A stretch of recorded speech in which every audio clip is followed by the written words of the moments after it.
আমরা যখন মৃত ব্যক্তির কবরের পাশে দাঁড়াই, জিয়ারত করতে যাই, তখন কি মৃত ব্যক্তি বুঝতে পারে আমরা যে তার কবরের পাশে দাঁড়িয়েছি?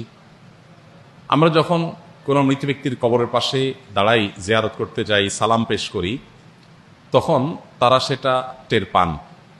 তাদের ধ্বংসাবশেষ মাটির সাথে মিশে গেলেও আল্লাহ রাব্বুল আলামিন বারজাখী জীবনে, এটাকে বারজাখী জীবন বলে, মৃত্যু থেকে নিয়ে কিয়ামতের আগ পর্যন্ত যে জীবনটা আছে, এখানে মানুষের শরীর মাটির সাথে মিশে যাক, পানিতে গলে যাক, যেখানে যে অবস্থা থাকুক, সেখানে এক প্রকারের রূহ আল্লাহ তাআলা শুধুমাত্র বিশেষ কিছু জিনিস যেগুলো আল্লাহ তাআলা অনুভব করাতে চান, সেগুলো অনুভব করার ক্ষমতা আল্লাহ তাদেরকে দেন। এর ভিতরে একটা হলো এটা যে কোনো ব্যক্তি তার কবর জিয়ারত করতে গেলে, কে আসলো জিয়ারত করতে, সেটাতে টের পান। সালাম যখন দেন তখন সালামের জবাবও তিনি দেন, সেটা আমরা শুনতে পাই না, জাস্ট এটুকু। এটা বহু সালাফদের মত। ইমাম ইবনে আব্দুল বার রাহিমাহুল্লাহ, বরাতে ইবনুল কাইয়িম রাহিমাহুল্লাহ, অনেক ইমামগণ এ বিষয়ে অনেকগুলো হাদিস উল্লেখ করেছেন। যদিও আপনার সমকালীন উলামাদের মধ্যে শেখ বিন বাজ রাহমাতুল্লাহ আলাইহি, সৌদি আরবের সাবেক গ্র্যান্ড মুফতি, উনি এ বিষয়ে ভিন্নমত পোষণ করেছেন, আর অনেকেই ভিন্নমত পোষণ করেছেন। তারা বলেছেন যে মৃত ব্যক্তির টের পায় কি পায় না, এ বিষয়টা হাদিস দ্বারা চূড়ান্তভাবে, পরিষ্কারভাবে, ক্লিয়ারলি প্রমাণিত না।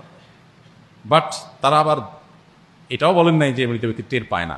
তো উভয় মতকে সামনে রেখে আমরা বেশিরভাগ সালাফ বা পূর্বসরী ওলামাদের এই ক্ষেত্রে যে মতামত পাই, সেটা হলো যে তাদের মতামত হলো হাদিসের আলোকে যে মৃত ব্যক্তি তার পরিচিত অপরিচিত যে কোনো ব্যক্তি কবর জিয়ারত করলে তাকে যখন সালাম পেশ করে, তখন রব্বুল আলামিন তাকে এই সালামটার জবাব দেওয়ার জন্য যে রুহের প্রয়োজন, যতটুকু অনুভূতির প্রয়োজন, সেই মাটি ধ্বংসাবশেষ যেখানে যে অবস্থা আছে অতটুকু আল্লাহ তাআলা ফেরত দেন এবং তিনি রিপ্লাই করেন, সেটা আমরা শুনতে পাই না, জাস্ট এইটুকু। তবে মৃত ব্যক্তি আমাদের সালামের জবাব দিচ্ছেন, তিনি আমাদেরকে জানুক বা না জানুক, আমরা গেলাম কি গেলাম না সেটা টের পেলেন কি পেলেন না, এর চাইতে বড় বিষয় হলো আমাদের জন্য কবর জিয়ারত করা সুন্নাহ। আমরা দূর থেকে তাদের জন্য দোয়া করলে সেটাও তাদের উপকারে আসবে। কাছে যেই দোয়া করতে হবে এটা জরুরি না, কিন্তু কাছে গিয়ে সালাম পেশ করাটা সুন্নত। আমরা কাছে গিয়ে সালাম পেশ করলে আলাদা সওয়াব হবে। এই জন্য সাধ্যে থাকলে অবশ্যই কবর জিয়ারতের চেষ্টা করা উচিত। নবী করিম সাল্লাল্লাহু আলাইহি ওয়াসাল্লাম বলেছেন, জুরুল কুবুর ফা ইন্নাহা তুযাক্কিরুকুমুল আখিরাহ, তোমরা কবর জিয়ারত করো, কারণ কবর জিয়ারত তোমাদেরকে আখিরাতের কথা স্মরণ করিয়ে দেয়। তাহলে খোলাসা কথা হলো, মৃত ব্যক্তির কবরের পাশে গিয়ে দাঁড়িয়ে সালাম পেশ করলে তিনি সে সালামের জবাব দেওয়ার মতো শক্তি, সামর্থ্য, রূপ তার ওই ধ্বংসাবশেষ বা তার শরীর দেহাবশেষ সেখানে আল্লাহ তাআলা অতটুকু ফেরত দেন এবং তিনি সেটা দিয়ে রিপ্লাই দেন, আমরা শুনতে পাই না। এবং বিভিন্ন সালাফদের বক্তব্য থেকে আমরা জানি যে তিনি টেরও পান যে কে আসলো কে আসলো না। আল্লাহু আ'লাম বিস-সাওয়াব। সন্তানের কোন আমলে মৃত মা বাবা গুনাহ মাফ হয়? খুব সুন্দর এবং প্রয়োজনীয় একটি প্রশ্ন, মাশাআল্লাহ। সন্তানের কোন কোন আমলে মা বাবার উপকার হয়? এর উত্তর হলো যে সাধারণত বান্দার নিজের আমল তার নিজের উপকার হয়।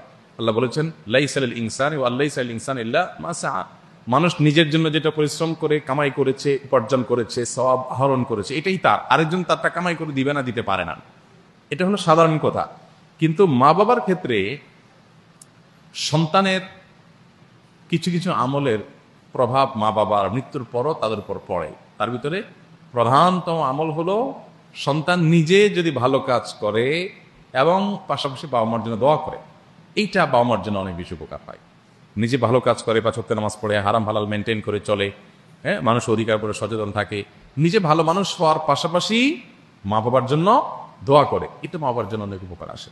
আমরা সে হাদিস অনেকেই শুনেছি বারবার। নবী সাল্লাল্লাহু আলাইহি ওয়াসাল্লাম বলেছেন, ইযা মাতাল ইনসানু ইনকাতাআ আনহু আমালু, মানুষ যখন মারা যায় তার আমলের ধারা তার থেকে বিচ্ছিন্ন হয়ে যায়, ইল্লা আন সালাস, তবে 3টা আমলের ধারা মানুষের মৃত্যুর পরও বন্ধ হয় না।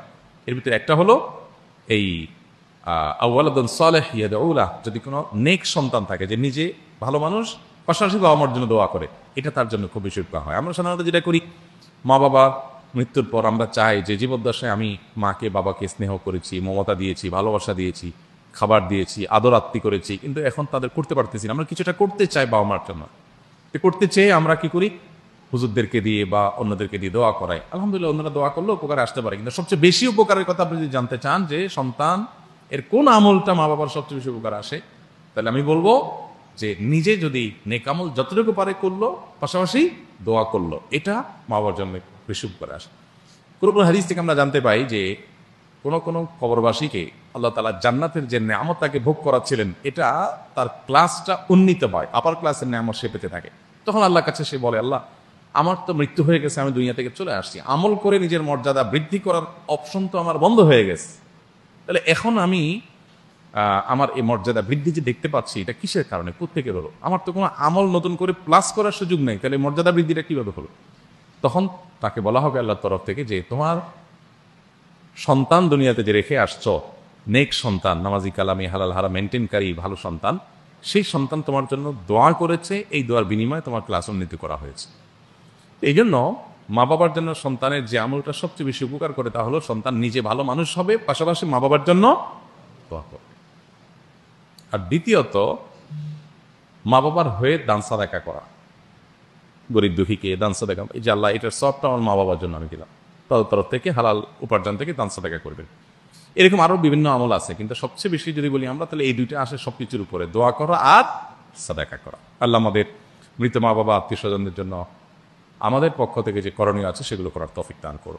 যোহরের 4 রাকাত সুন্নত নামাজ আদায় করার সময় 2 রাকাত শেষ করতেই ফরজ নামাজের জন্য মুয়াজ্জিন একামত কানে আসবে, এমত অবস্থায় করণীয় কি? 2 রাকাতের শেষ হচ্ছে, তখন আপনি একামত শুনেছেন, তাহলে সাথে সাথে সালাম ফিরে ফেলবেন। দ্বিতীয় রাকাতে সালাম ফিরে জামাতে দাঁড়ায় যাবেন, কারণ ইদা উকিমাতিস সালাতু ফালা সালাতা ইল্লাল মাকতুবা। নবী সাল্লাল্লাহু আলাইহি ওয়াসাল্লাম বলেছেন, যখন নামাজের জন্য একামত দেওয়া হয় তখন ফরজ নামাজ পড়বেন, আর কোনো নামাজ না। এখন যদি দ্বিতীয় রাকাত একটা স্টেশনে আছেন, অতএব সালাম ফিরে ফেলবেন, ফিরা ফরজ নামাজে দাঁড়াবেন। আর যদি আপনি দ্বিতীয় রাকাত শেষ করে তৃতীয় রাকাতে শুরু করেছেন, দ্বিতীয় রাকাত মাঝখানে আছেন, তাহলে আপনি তাড়াতাড়ি করে বাকি নামাজ শেষ করে সালাম ফিরে ফেলবেন। বুঝতে পেরেছেন? এক্ষেত্রে আরব ওলামা ইকরাম অবশ্য বলেন যে ওই অবস্থা ছেড়ে দিবে। তো ওই অবস্থা ছেড়ে দিলে তো আবার আল্লাহ বলেছেন লা তুতিলু আমালাকুম, আমলকে বাতিল করিও না। তো আমল বাতিল করার অনেক প্রক্রিয়া হতে পারে, এটা একটা প্রক্রিয়া যে আপনি মাঝখান দিয়ে ছেড়ে দিলেন। তার চাইতে অবশ্যই এটা অধিকতর উত্তম যে আপনি তাড়াতাড়ি করে বাকি নামাজ শেষ করে সালাম ফিরে জামাতে শামিল হন। আর যদি দ্বিতীয় রাকাতে থাকেন বা দ্বিতীয় রাকাতের বৈঠকের কাছাকাছি থাকেন, অবশ্যই একামত হয়ে গেলে আপনি আর কন্টিনিউ করবেন না, দ্বিতীয় রাকাতে সালাম ফিরে ফরজ নামাজ জোর দিবেন। আমাদের অনেক অজানা ভুলের কারণে আমরা ঈমান হারাই। এক্ষেত্রে পুনরায় ঈমান আনার জন্য করণীয় কি?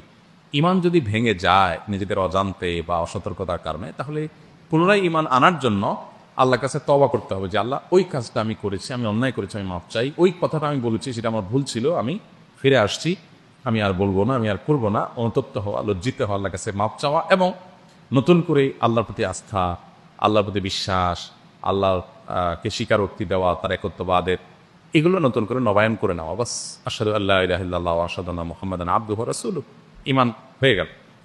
ওগুলোর জন্য লজ্জিত হয়ে, ঈমান ভঙ্গের যে বিষয়গুলো ছিল লজ্জিত হয়ে, অনুতপ্ত হয়ে ভবিষ্যৎ না করার সংকল্প করা এবং আল্লাহর কাছে মাপ চেয়ে ঈমান আনয়ন করা যথেষ্ট ইনশাআল্লাহ, নতুন করে ঈমান নবায়ন করার জন্য।